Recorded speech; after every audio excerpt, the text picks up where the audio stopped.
धूळ पडली झाडावर कोणत्या पिकात, दुसरं कीड आहे, रोग आहे, आता मावा बी पडतो ना बऱ्याच वेळेस. अजून दुसरं तुम्ही काय म्हणता की धुकं पडलं, दुई पडली, दुई दुई पडली पडली. ना? झाड दुई पान दुई.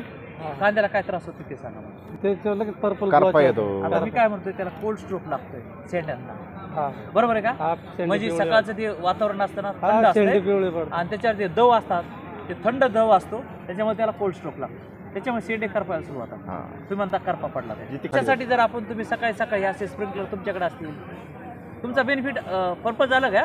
फक्त सकाळी थोडा वेळ चालवा, ते दव निघून जातील, थंड असणारे, आणि तुमचा तो प्रॉब्लेम कमी होऊन जाईल.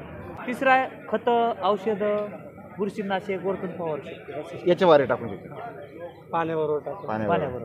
ग्रोथ इन्हान्सर, हा ह्युमिक ॲसिड, नाही, ग्रोथ भारी. इन्हान्सर भेटताय ना भरपूर.